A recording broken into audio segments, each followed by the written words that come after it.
Welcome back to the show, everybody. I'm your host, Dr. David Hooper, and this is another episode of the Unstoppable Introvert Project. And today is really, really special. I am so excited to welcome Vicky Regina to the show. Vicky is a certified professional coach specializing in confidence and energy management for introverts, of course. Vicky empowers introverts to discover deep, unconditional confidence and master energy management techniques. And I have been trying to get Vicky on the show for a number of weeks now, and I'm so excited to finally have you here. Vicky, welcome to the show. Thank you, David. I am so excited to be here. I love your mission and what you're doing and trying to support introverts and getting word out for introverts to just learn more about themselves. So I am so excited to be here and to help you push that mission and get this out, get all of this insight out for all the introverts out there. Definitely, Vicky. And like we were just talking off there, I love your message, and I'm so excited to dive into your experiences and how you help introverts. It's going to be a really, really good conversation. But the question I always like to start with relates to the title of the podcast. So I'm all about trying to help introverts become unstoppable. And that means different things to different people. So what does unstoppable either look like or mean to you? I think, keep going, keep pushing as the blocks come up, as the doubts come up, as the resistance comes up. It's not letting those deter you. It's not letting them stop you or push you back to where you were before, giving up on it. It's staying convicted to what you're doing and what you're, determined to see that path and to see it through. Yes, that is such a great start and such a great answer. And I'm curious, so that would have been kind of maybe 2022, was it, or 2023? 2022. In 2022, why was Unstoppable your word of the year that year? Did you have some big goals that year, or was it just a change of mindset, or what did that look like? Yeah, that was my first. I'd had my coaching business as on a part-time practice on the side of my full-time career for a number of years, and I got laid off in the fall of 2021. So 2022 was going to be my first year full-time in my business, and so I had no idea what that was going to look like. I knew lots of challenges and struggles, mostly probably within myself, were going to be coming up through the year. And so Unstoppable to me just really felt like that's the energy I wanted for the year. I didn't want anything to stop me. I wanted to keep going. I knew this is what I really wanted to be doing with my life, and to be able to do it full time was exciting. And so Unstoppable was the energy I wanted to be in throughout the whole year. Yeah, that is so good. And you mentioned your coaching business there. And if people are meeting you for the first time in this podcast, how would you kind of introduce yourself to those people in terms of who you are kind of and what you do? Yeah, you did a great job introducing me at the beginning, but yeah, so I'm certified in coaching. I work deeply with my clients on the mindset piece, because I deeply believe that how we think about things, what we believe, what we tell ourselves, that drives everything that we have and that we don't have in our lives. So it doesn't matter if somebody comes along and tells you, here's the 10 steps that you need to follow to achieve X, Y, Z. If you don't believe it and you're thinking all these thoughts like, well, this is going to be hard, or it's never going to work for me. It doesn't matter if you have all those steps in front of you, you're probably not going to achieve it. So I think for introverts, we struggle with believing in ourselves as introverts because our society has told us that who we are fundamentally isn't good enough and we have to push ourselves to be something else. And so I think for introverts, it's got to start with what we tell ourselves and what we believe. And so with my coaching, that is where we start. We peel back the layers of all the things you've been told throughout your life, and we challenge that. And, I help my clients really emerge on the other side with so much more confidence and so much more self-acceptance and self-love. And so, I'm not sure if that answered your question, but that's where we went. But yeah, that's when I talk about my coaching, that's really the power behind what I do with my clients and my coaching. Mm-hmm. Where did this interest, I guess, for coaching come from? Was that something that's always been within you, or was that something you've kind of discovered as you progressed? Yeah, that's a great question. And no, it was not always been in me. I'm not one of those people that was like, oh, I want to have my own business one day. It was probably in my 30s, my mid 30s, I started being really unhappy with the corporate work that I was doing. It just didn't really feel all that meaningful to me. And I was trying to figure out what I wanted to do with my life. What could I do that would feel meaningful? And I had never heard of coaching at that point. And I think I was blogging at the time. It was back when blogs were big, before social media was a big thing. And so I was blogging, and I really loved like personal development. I had been getting into that. And I was writing blog posts to like inspire and empower women to like follow their dreams. And I started to hear a little bit about coaching and life coaching. And I was like, I can't be a coach. I can't like help people with their life. Who am I to do that? I was like, I want to be like a dream coach where I help people like achieve their dreams, not knowing that that's actually what coaching is. And so as I started working with a coach myself, I learned what coaching is. And I just knew it was like, I didn't even have to think about it. It was just this, almost like this blossoming within me, like, this is what I'm here to do. And I didn't initially focus on introverts. I just knew coaching was what I wanted to do. Initially, I was focused just on women, and that's now expanded, and it's not just for women. But yeah, that's kind of where it came from, was just wanting to help people achieve their dreams. Wow, that's a really great kind of journey. And you said two things which really interest me. The first one was the realization or thought, I guess, that you had in your mid 30s, where you said, actually, what do I want to do with my life? Mm-hmm. And I think one of the big things that I think society puts on us is this pressure to have everything figured out by our mid-20s or 30s. You know, I need to have my dream job, married, kids, a house, blah blah blah by 30, and if I haven't, and I'm, you know, not as good as everyone else on social media, I'm not good enough, and that can affect confidence in a lot of ways as well. What was that thought process like? I know you were talking about balancing a business with a full-time job. So back us up a little bit to that corporate Vicky. Yeah.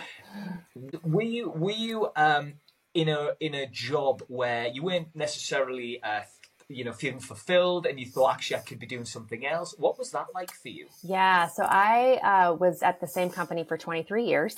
So I was really ingrained in the culture there. I was really ingrained in what we worked on. And I think I know when I first got that job right out of college, I didn't know what I wanted to do then. It was kind of this sounds nice. And then I just made it work for so long, since I didn't know what I wanted. I mean, there were things that I did that I was good at. I was a senior product manager in financial technology, and I was good at managing projects. I still enjoy managing projects, but really hated the finance industry. Just wasn't jazzed by that. But I made it work because I hadn't sat down to think about, well, what else could I do? And so, I did very good at my job, but at that point where I was having that moment of almost like an early midlife crisis from that perspective of like, what am I here to do? I was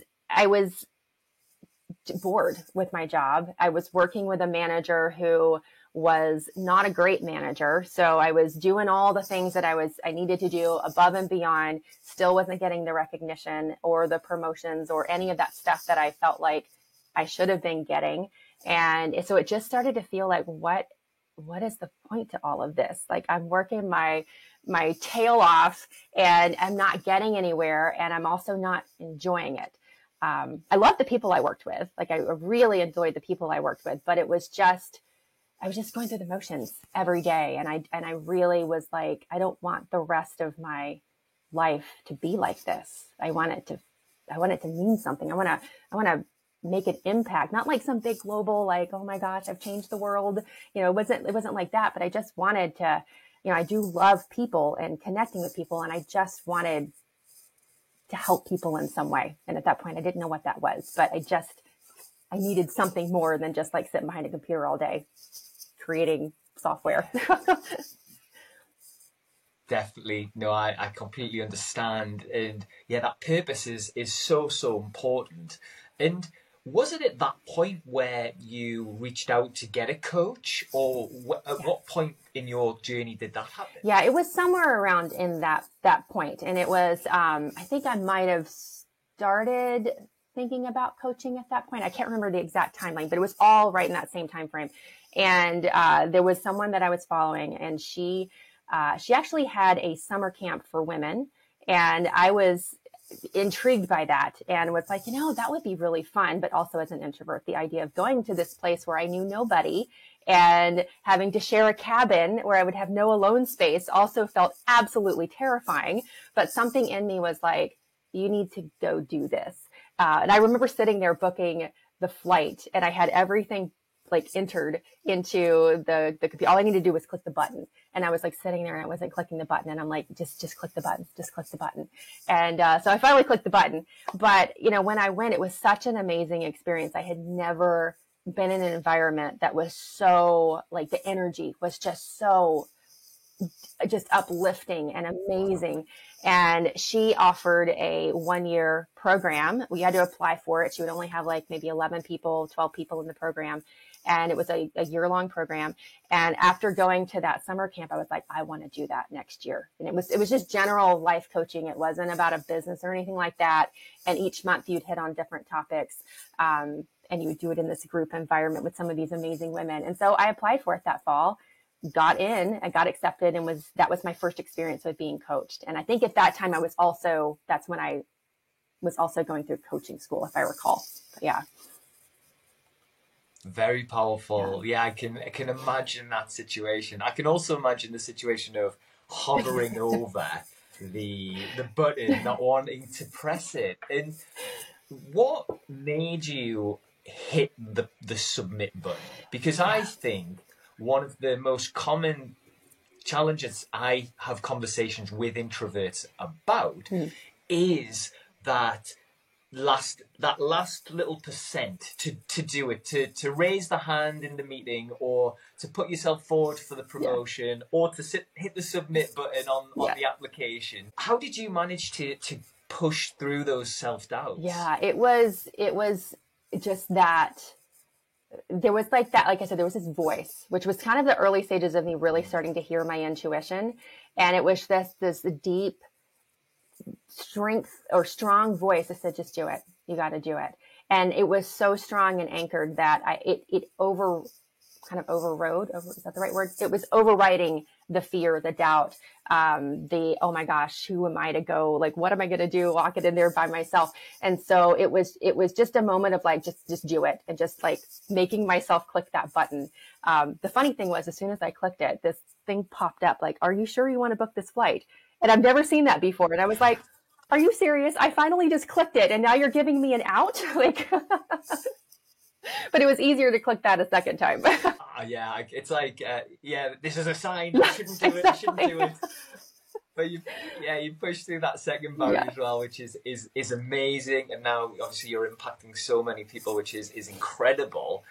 What was the biggest? It's probably hard to narrow down to one specific thing, but what was the biggest impact from starting to be coached? Oh, yeah, a lot. I think I think the main thing was really becoming aware of my thoughts and knowing that I can change them. I think we believe everything we think. We just believe it to be true. And to have somebody lovingly challenge it and offer me the option to look at it differently without telling me what to do, without saying I'm wrong, without telling me what to think. That was really powerful, because I was able to see that I can challenge things, that I can think about things differently, that I can actually see myself in a completely different light. That was super powerful. That was such a transformative experience. It sounds it. And beliefs, that whole belief system plays such an important part in becoming our unstoppable introverted selves. And I agree completely when it comes to the beliefs are not facts, they can be changed. And it's interesting to me how many people aren't necessarily aware of that, or they think what they're being told, that's, I'm in a box now and I can't get out of this box. What were your limiting beliefs around that time that you had to overcome? Yeah, the one that I can tell you this really funny story that was the most powerful belief that I changed out of that entire year. And I still remember the exact moment that I did it. So it was in September of the year. So we've been working together most of the year. And I was at the point where I wanted to get back into dating. And so I had our session was about that. And my biggest fear, and at that point I was like maybe 40, 41, my biggest, not even fear, my biggest limiting belief was, and I think this is one a lot of introverts have, I'm boring. I'm too boring. Nobody's going to be interested because I'm not the life of the party. I don't have all these amazing stories to go tell, blah, blah, blah. And that was a really hard thing for me to want to go put myself out there to date, because I was like, they're obviously first date. What do you like to do? What things do you enjoy doing? And I just did not feel comfortable and confident saying the things that I like doing, because it just sounded boring to me. And so she challenged me. First off, when I said that, she was like, I don't think you're boring. And she's an extrovert. And so I was like, really? And so she gave me this homework assignment where she says, I want you in your journal to write down everything that you think is boring about somebody and just explore this. So the next day I did that. I sat down, I had my journal. I did like a little, almost like a pro-con list, but I did one side of the chart or one column as everything I think that's boring in a person. And then I wrote down in the other column everything that I thought about me, like characteristics, things I'm interested in. And then I looked at the difference and I was like, there's no overlap here. And the funny thing is that I was sitting at a gate at JFK waiting to board a plane to go over to do a solo vacation in Ireland and Scotland for like 10 days. And I'm like, Vicky, you're about to board a plane to go do a solo European vacation. That is the exact opposite of boring. And in that moment between having the realization of just looking at it on paper and then realizing where I was and what I was about to do, I dropped like a 40-year belief, like in an instant. And I have never again, since that was 2016, I've never again thought that I was boring. And I ended up meeting my boyfriend that I've been with now for 7 years, like 3 months after that. Wow, that is such a good story. And it sounds like that, was a really kind of eye-opening moment for you. I mean, I've got to ask, because that is my neck of the woods. How did you find the UK and Ireland? Loved it. I loved Ireland. I mean, all of it. I loved Ireland. I really loved Scotland. I could honestly live. That's my goal, is someday to be able to live in Europe, not full time, but like maybe 3 to 6 months out of the year. And I could absolutely see myself in Scotland or Ireland, both. Loved it. Very nice. Yeah, good. You need to come in the slightly less rainy season. Yeah. But if that is a thing, I'm not sure if that's a thing in Scotland. But yeah, it's a lovely part of the world. But I'm really interested to dip into your coaching business just ever so briefly before we actually get to it. Yeah. And this kind of goes along with what you were saying about boring, and that is a belief my wife and I both have about ourselves. My wife's very introverted, and we really like to, just be in each other's company. That's a lovely time for us. And we don't necessarily have huge plans all of the time. I fell in love with your website. So it's vickyregina.com. It'll be in the show notes as well if you're listening. And the part where it talks about we've been conditioned to believe that there's something wrong with us because we prefer solitude, like staying at home on a Friday night, or don't want to necessarily go and socialize a ton, or just kind of be with ourselves. Just speak on that for a little bit, because I think a lot of introverts like doing that and recharge in that way, but maybe feel bad about it? Because I've certainly felt like, oh, am I boring? Should I be trying harder to be doing different things? Yeah. What are your thoughts on that?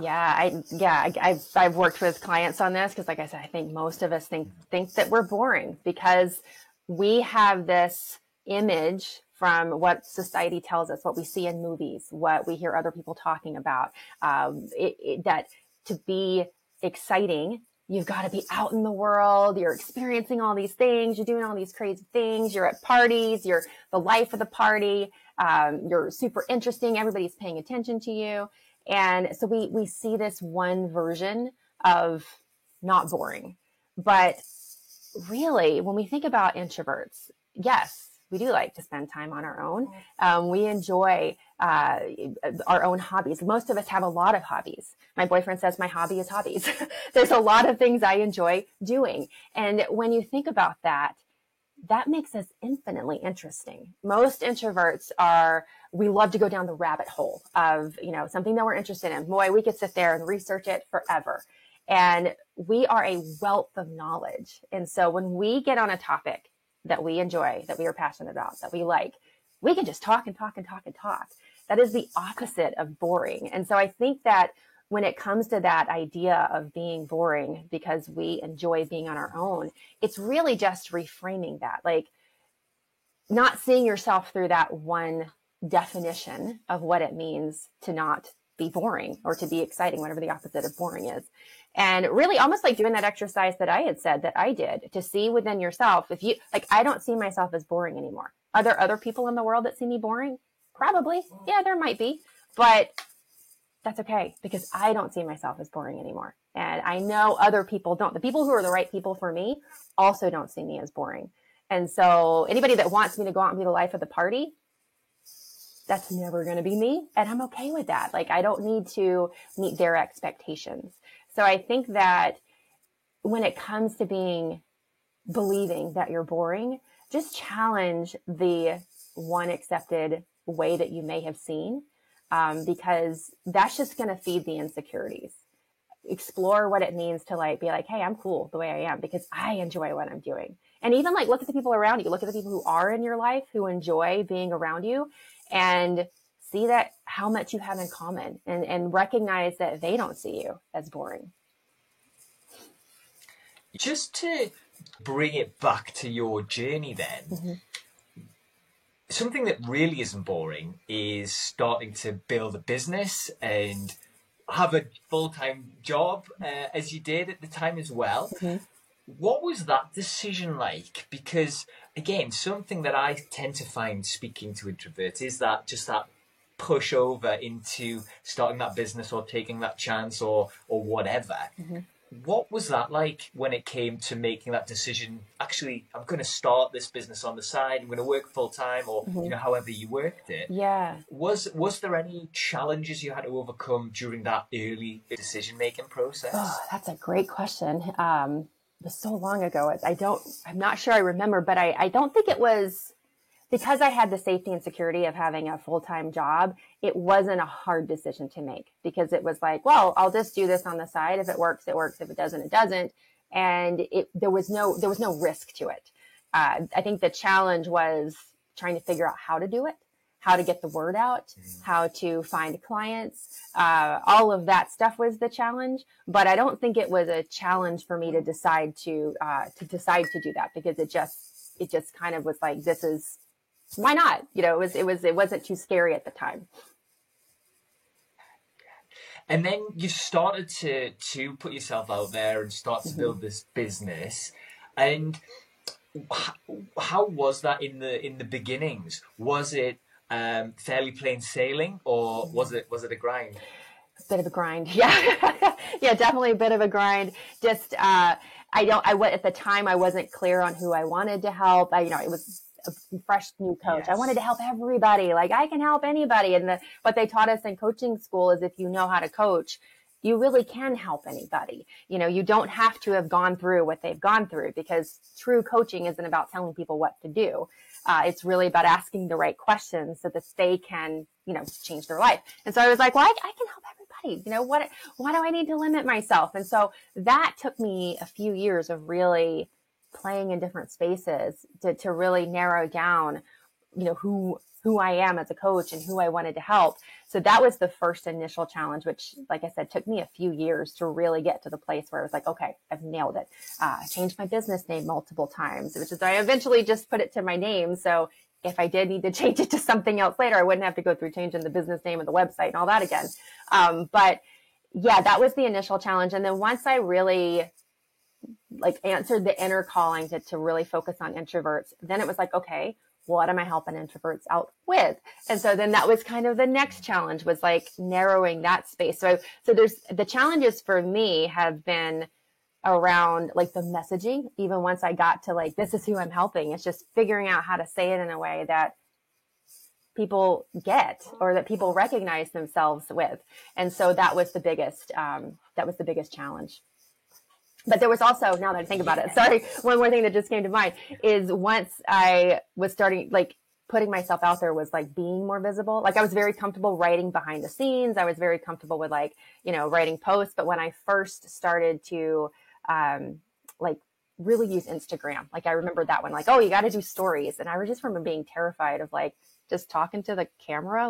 What do you mean? That I was very comfortable speaking. I used to have to do presentations at work all the time. So I was comfortable with that. But the whole idea of getting on camera for all these people that I didn't know to see was really, really scary. So that was a big kind of hump that I had to cross to get comfortable with that. Yeah, I was actually going to bring up that because you've got this regular series that you do on LinkedIn, and which is brilliant. How did you get to that point? Because I see that in a lot of people who are ambitious and they accept, okay, social media is a part of the game now. I need to contribute in some way, and one of those ways might be on camera, or I want to be on camera, but I don't want to be. And was there any mindset work you did around that, or did you just kind of take a deep breath, hit the go button, and off you go? I don't remember if I did specific mindset work around it, but I do remember in order to get comfortable with doing Instagram was the first place I started doing video stuff. In order to get comfortable with that, and this is a little tip for anybody that wants to try this, what I did, because I was not ready to just hit the camera and go. I didn't even know which buttons to hit and da-da-da. So what I did is I set up a brand new Instagram account that I kept completely secret private. I didn't have anybody follow me. And so that way I could actually play with it with nobody watching. I could figure out the buttons, what I needed to hit without anybody. If I messed it up, it's fine. And once I got pretty comfortable after maybe 2 weeks of just, okay, I can hit the button and start talking. I know which buttons to hit. Then I reached out to a few friends and hey, can you request to follow me? So then it's now I do have people who are watching, but they're my people. They're my safe people. And so then once I got comfortable with that, then it was okay, now let me try this on my regular Instagram account, because now I'm more comfortable with it, and let me give that a go. And even with that, it was more let me film something with me talking in the background. So I had to edge my way into it. I call this dancing along the edges of your comfort zone, instead of throwing yourself out into the deep end, just building up that comfort little bit by little bit. But yes, eventually I had to turn the camera on me and start talking. But at the point that I did that, I felt a lot more comfortable with it, even though it still felt scary. What a great tip. That is excellent. Yes, that is so useful. And I think that could really help a lot of people. That's something I've never thought about doing. So that's really, really useful. And I'm sure, everyone's going to really, awesome.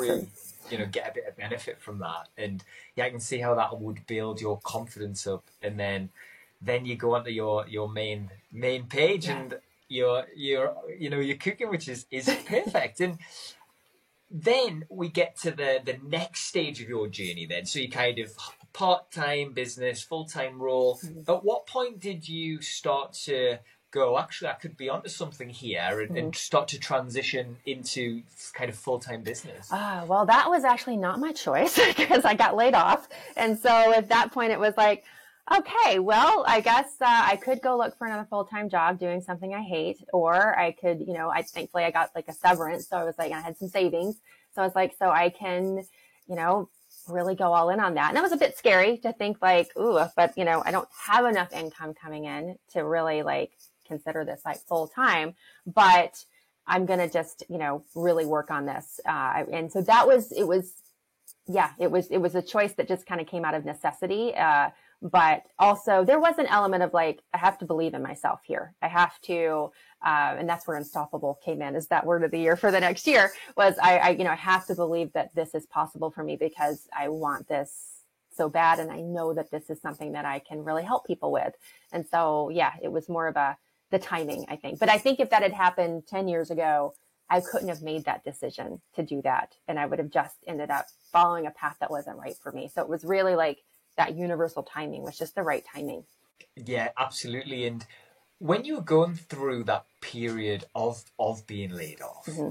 did that affect you in terms of your confidence, or were you just acknowledging that it happened and you had this new opportunity and you were trying to look at it in a positive way, mm-hmm. new opportunities? How did you view that? Yeah, that's how I viewed it. I viewed it as like, I remember this was during when we were all working from home. So I got the notice on a Teams call.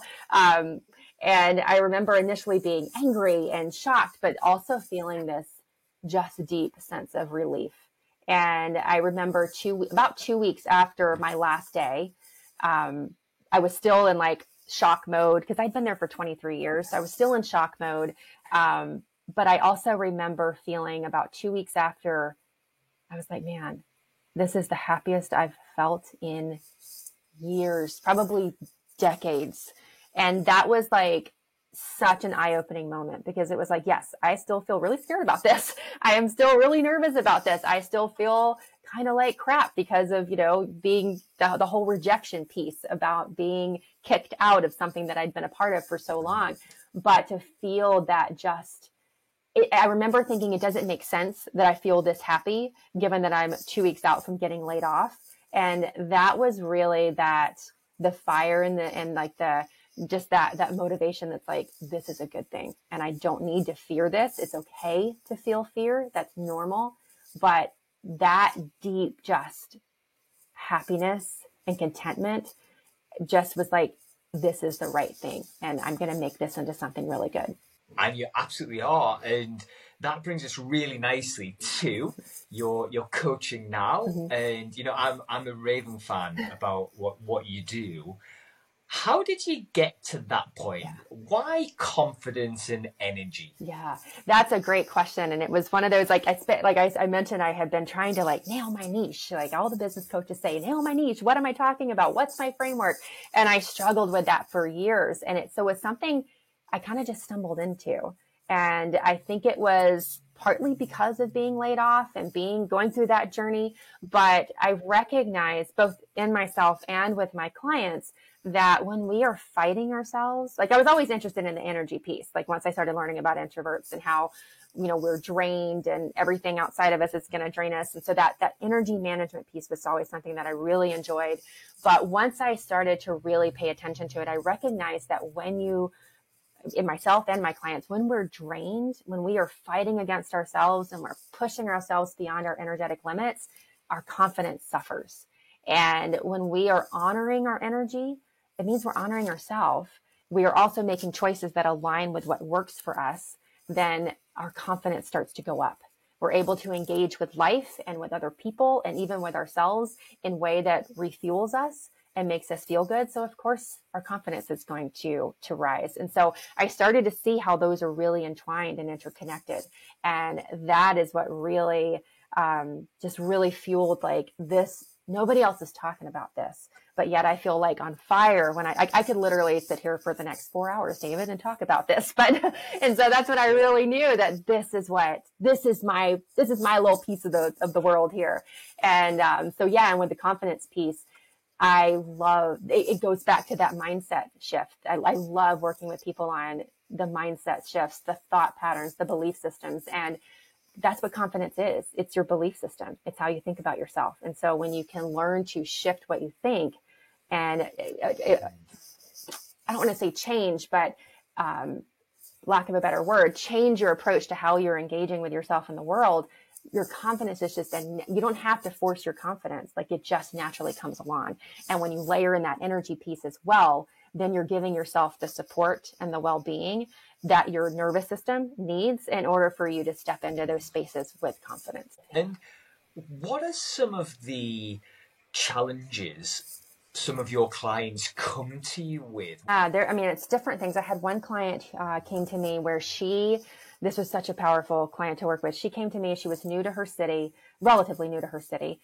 She'd been there maybe a little over a year and didn't know anybody. And she'd been spending that year, even though she was hardcore introvert, I give her credit because, man, she was putting herself out there because she wanted friends. She didn't want like a big, super active social circle, but she wanted that close circle of friends, that support. Because again, she was by herself in the city, and she had been spending at least the past year since she'd arrived, and she lived in Toronto, going out, doing all the things, going to all the dinners. She was in, I think, her late 20s. So she was doing everything that she had been exposed to, like, this is what you do to meet people. She was going to bars. She was going to happy hours. She was going to all the local meetups. She was doing all the things, and she hadn't made a single friend. And when she came to me, she had also just gotten out of a relationship. And so she was feeling really bad about herself. She thought she was the problem. And so as we started to work together, I really helped her to see herself differently. We looked at how she was going out to try to meet people. And I could instantly see like, well, yeah, these are the reasons why. like you were putting yourself in environments that are not aligned for you, that don't showcase your amazingness. And so we tweaked how she approached things. Like she loved sports. So instead of going to all these happy hours at night where it was these crowded, loud, noisy bars, she started signing up for volleyball on the weekend. And within the 6 months that we worked together, she had a circle of friends. She'd met somebody new that she was now dating that got her and understood her in a way that she'd never felt before. She was volunteering for things at work, like to lead these meetings of like 100 people that she was like, I never thought I could do this. So as she was raising her confidence in one area and really getting to know her strengths and using those, it just spilled over into every aspect of her life. So things that she didn't even come to me for help with changed, but she got that circle of friends. I've had other people come to me. I have one client I worked with just for 3 calls. He came to me because he was like, I have no energy. I am exhausted every day. I'm in a very people job. My wife is an extrovert. I come home from work and she's been at home all day and she wants to talk. And I just want to go hide. So in 3 calls, we ended up looking at, well, not only his beliefs and what he thinks about himself, but we looked at his schedule and we really modified things in his schedule to better fit his energy. And after 3 calls, he was able to go home after work and had energy to spend time with his wife. He said to me in the first call that he was like, I just want to learn to be okay with my limitations. And by the end of the 3 calls, he was like, he no longer saw himself as limited. He just saw himself as like a human that has needs, and that's okay. And we can take care of those. So that's 2 quick stories of, various things that people come to me with. Wow. Yeah, I can relate to both of those stories. So I think that's truly magical, which is, all down to your coaching. And something that I really am interested in is productivity. I guess you could call it that. Mm-hmm. I'm interested in that second story. How did you set up someone's week so they can be at their highest energy, when they need to be, and how did they manage that? It was like, is there anything that you've significantly was the anticipation of that particular event? Because he didn't know how much energy it was going to take from him before he went into it. And so he was draining his batteries before he ever even walked into that. So we had to really manage that of like, okay, you're assuming it's going to be the worst case scenario and I understand that because we don't know and we're trying to protect our energy. And so one thing that we did was work on the mindset piece around, I was like, how often is it really the worst case scenario? And he thought back and he was like, well, actually not hardly ever. Like, okay, so you actually got evidence there that this is not the case. And so we can recognize that your body is wanting to protect you from that, but now you can look and say, actually, that rarely happens. So we worked on the mindset around that, but then we also added in before those particular things on his calendar, which he had maybe twice a week, we blocked off about an hour beforehand that was quiet time where he could go. He had a place near where he worked where he could go and just like be out in nature, and he would go with a cup of coffee and just sit and have that quiet space so that it's almost like plugging your phone in. You know, when you see your phone's getting down into the red zone during the day, you plug it in, right? We all go run to find a charger. That's the same thing. So he was like plugging himself in to get that energetic reboost. He was also working on his thoughts around, wait a minute. Yep, I'm going to worst case scenario. Probably not going to be the case. So he could really tone down the drain or turn down the drain that he was creating for himself. And so that when he walked into these events, he had more energy and it didn't take as much energy. I love the practical skills or takeaways. And that's certainly something someone listening is going to go, that's me. I can go and change that or apply that and build that time in. Mm-hmm. So valuable. What about the confidence element? When it comes to you, Vicky, mm-hmm. how do you manage your confidence during all the different things that you do? Yeah, I do daily thought work. Every morning, I journal. I write down what I'm thinking. Like I will write down, these are the goals that I'm working towards right now. And I will say, how am I feeling about this right now? What are my thoughts on it?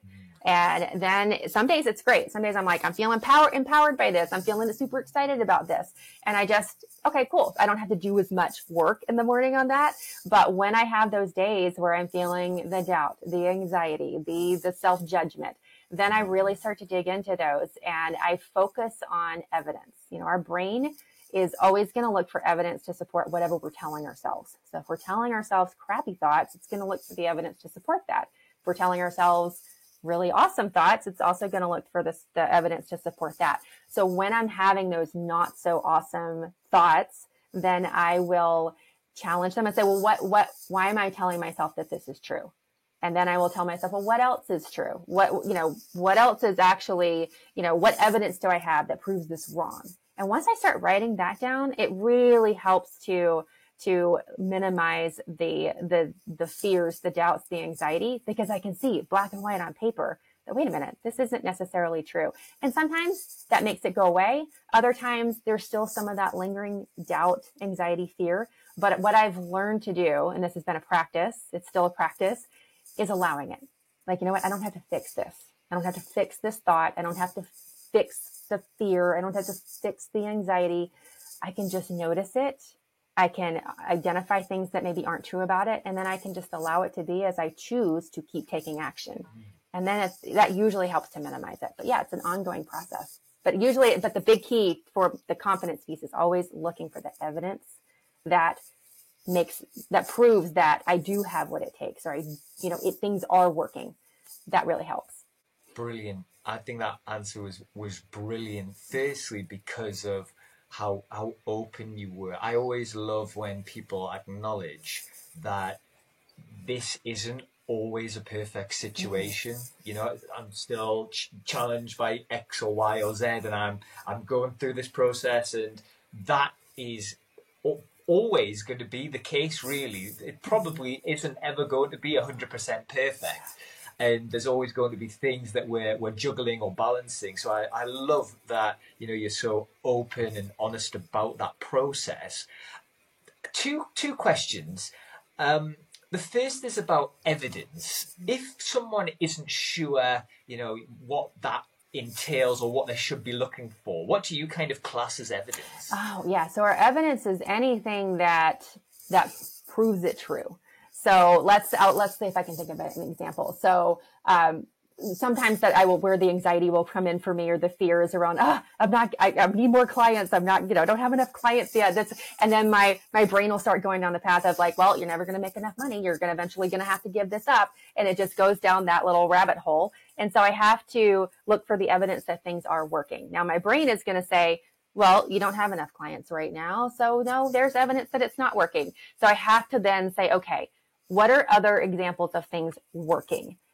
Well, people booking calls with me, people reaching out to me, ask questions, people commenting on my posts, people coming to my weekly LinkedIn lives or audio events, people responding to emails. All of those things are signs that it's actually working.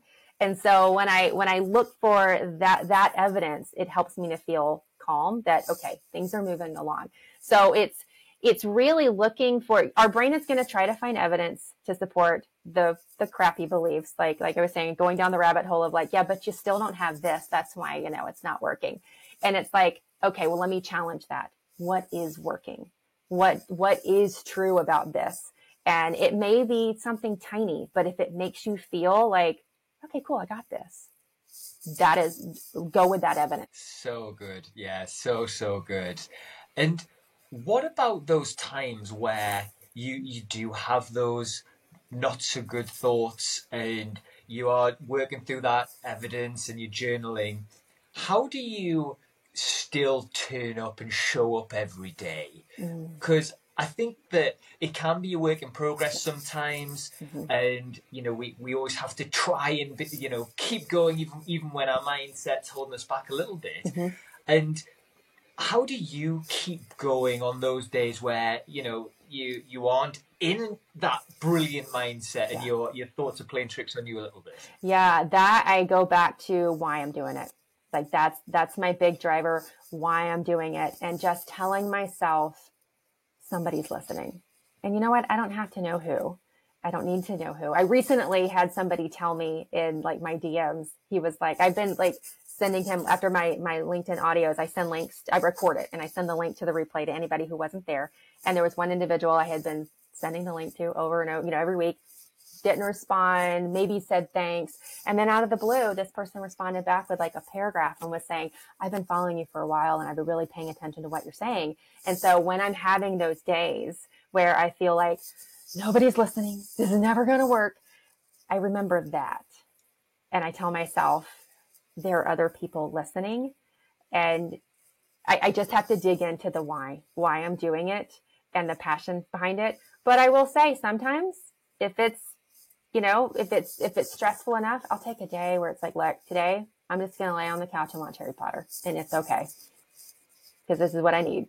And that sounds like a good day. Yeah. So yeah, I totally get it. And, something that my ambition for just this podcast was always that if I could help one introvert, or anyone really, but one introvert, then I would do the podcast and, be really pleased with it.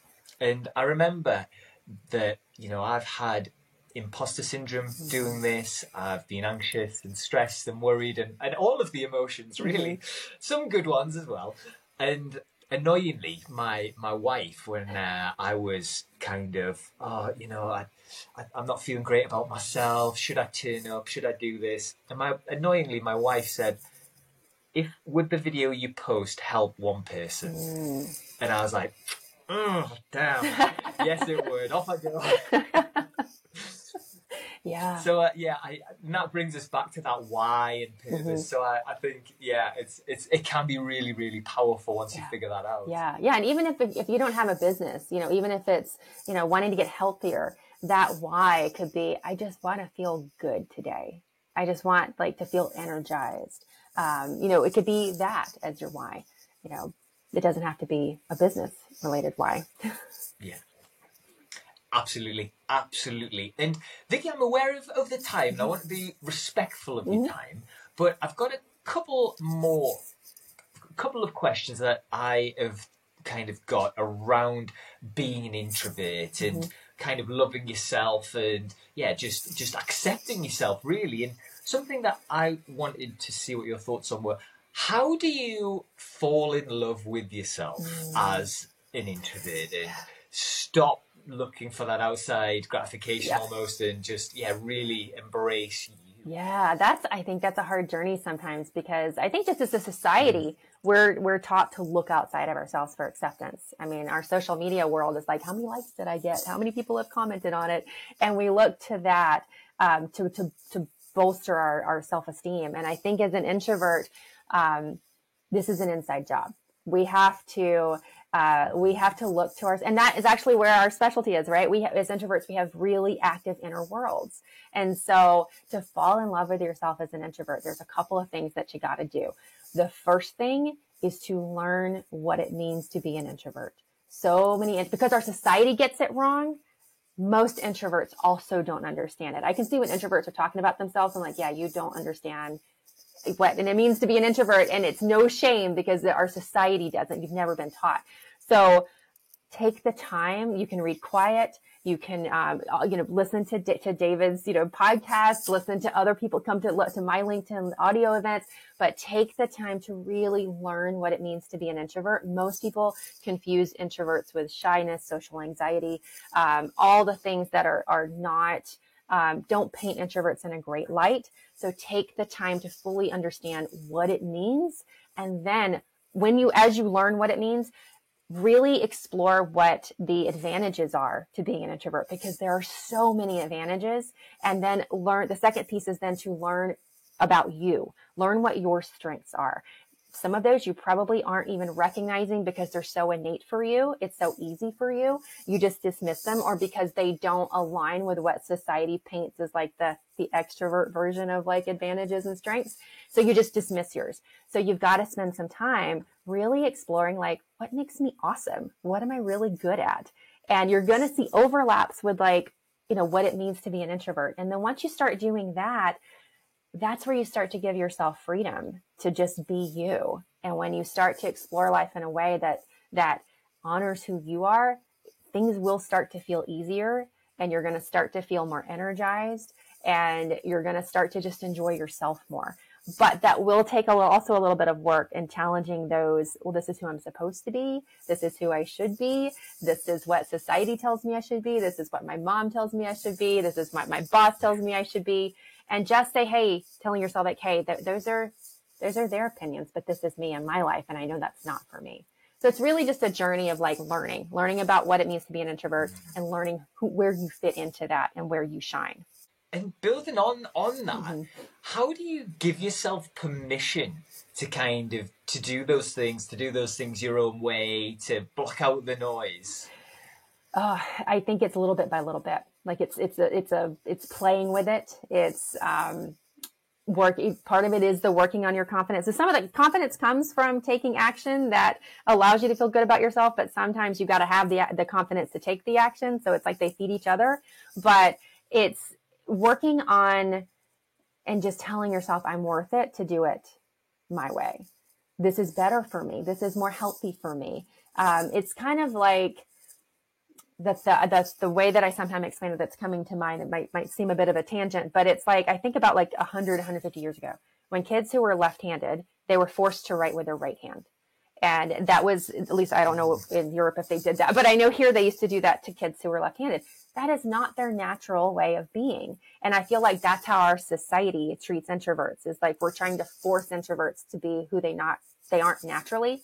So, I think the more you learn about what it means to be an introvert, or the more you think about it like that, the more it starts to give you that inner fire. Like, wait a minute here, this isn't right to have to do it another way. And so it starts to give you that permission. Like, I shouldn't have to be forced to write with my right hand if I'm left-handed. Like, that's ridiculous.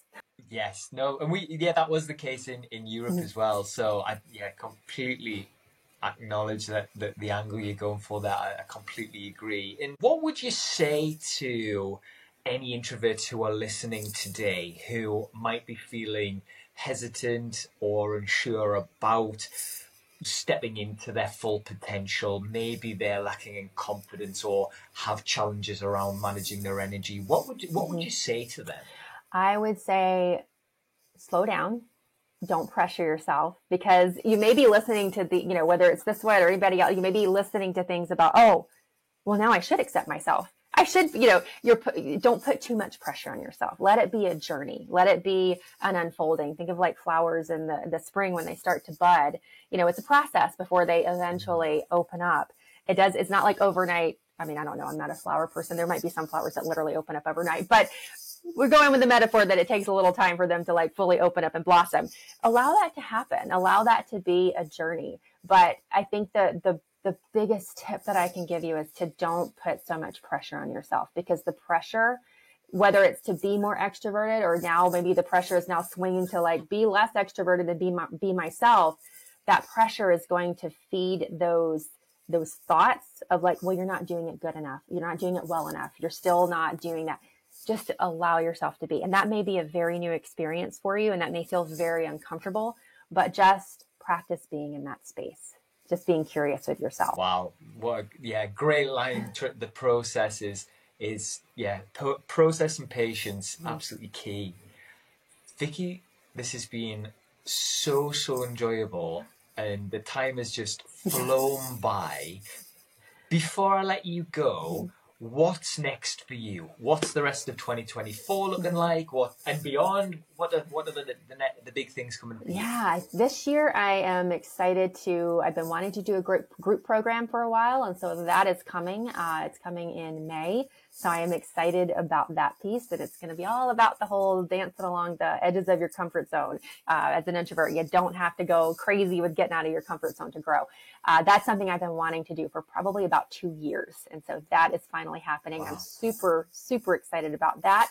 And right now I have a one-to-one program that is something that I eventually, it's all around energy, I also want to turn into a group program. I'm not sure if that's going to happen in 2024, if that's going to be early 2025, but that's where my focus is right now, is starting to offer more small group, not big group, because I know we introverts don't love the big groups, but small, intimate spaces where you're getting that support. People are getting that support, but they're also with like-minded people, because I think there's such power in being able to share that experience with people in a similar place and learn from them too. So. Amazing. And lastly, Vicky, where is the best place for people to find you and follow you and sign up to your coaching? Yeah, I'm on Instagram and LinkedIn, but LinkedIn is where I'm most active. That's where I have my weekly audio events. It's where I'm most active. But on Instagram, I do stories most days, not every single day. I try to do most days, but my energy doesn't flow with that. So, but that's for a little more short insights on things. If that's more your jam, you can find me there as well. Amazing. Well, Vicky, thank you so much for your time. Thank you. We are so grateful, and this has been so wonderful to hear about all the things you're doing and your insights. Thank you so much. Thank you. This was wonderful. Such a really empowering and exciting conversation that we've had. So thank you for the questions and the opportunity to be here. No, the pleasure is completely mine. But yeah, thank you so much for your time. And everybody listening, thank you so much for tuning in to another episode of the Unstoppable Introvert Project. And remember, your introversion isn't the thing that will hold you back. It is the thing that will catapult you towards your most unstoppable self. So until next time, stay unstoppable.